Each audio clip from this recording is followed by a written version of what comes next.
Hello and welcome. In this video, we'll be looking at further examples of figurative expressions, and we'll be starting off today with onomatopoeia. Now, what is an onomatopoeia? Onomatopoeia is a figurative expression in which the sound that a particular thing makes is used to represent it. So, for instance, if I were to say, all I heard was a boom, and bodies started dropping everywhere like a pack of flies. Now, the boom there obviously represents an explosion. So the boom represents probably a bomb blast. And so other sounds are used to represent things. For instance, maybe I wanted to describe an accident scene. I could say all I heard was a screeching of tires. All I heard was a screech and a blast. Now, that means the car, before being involved in an accident, actually tried to control itself or was being controlled, and in that process, the tires were grazing the floor to make the screeching sound. And the blast is from the result of the impact of running into something. So the sound is prioritized in onomatopoeia. So we use the sound that a thing makes instead of the thing itself for a figurative expression in the case of onomatopoeia. Now, the next on our list is the SYNEDOCHE. And SYNEDOCHE is a figurative expression in which a part of something is used to represent the whole. So, for instance, you may have heard expressions such as all hands on deck. Now, all hands on deck simply means everybody should be present or everybody should sit up, depending on the context in which it's used. But the word hands there represents a SYNEDOCHE. Why? Because hand is actually a part of the human body. So instead of saying everybody on deck, we just say all hands on deck. Another example of a SYNEDOCHE is the expression Binta was the silent show of all eyes at the party. Now, what does that mean? It means everyone was there at Binta at the party. And so, the word eyes there is used to represent the body. And so, that statement constitutes a SYNEDOCHE. Next on our list is the metonymy. Now, metonymy as a figurative expression is one in which something that is closely related to another is used to represent it.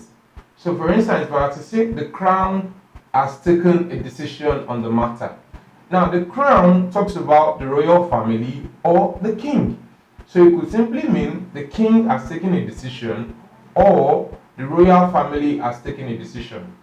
Also, if I say Buckingham Palace is not in support of the new government. Now, the term Buckingham Palace there has been used in a way to represent the British Queen. So, what I mean basically is that Queen Elizabeth is not in support of the new government.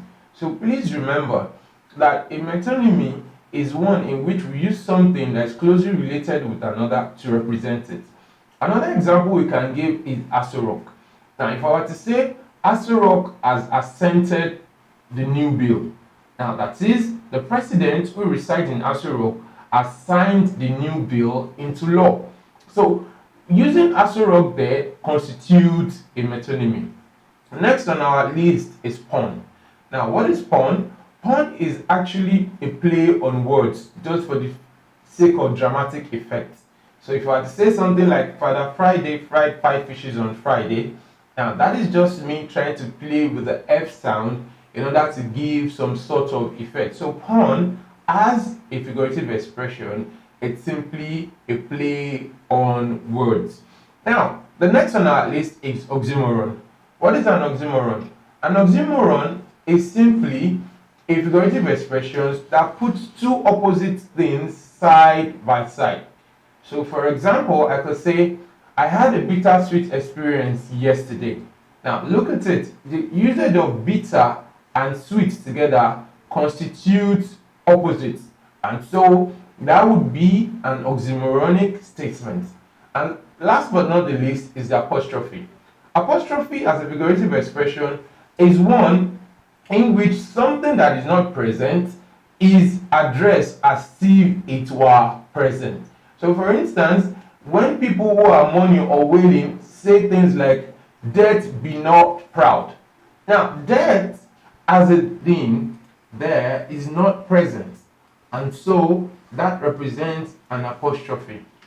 Also, you may also hear people say, "Death, where is thy sting?" Now, that may look like a rhetorical question simply because that question will not be answered.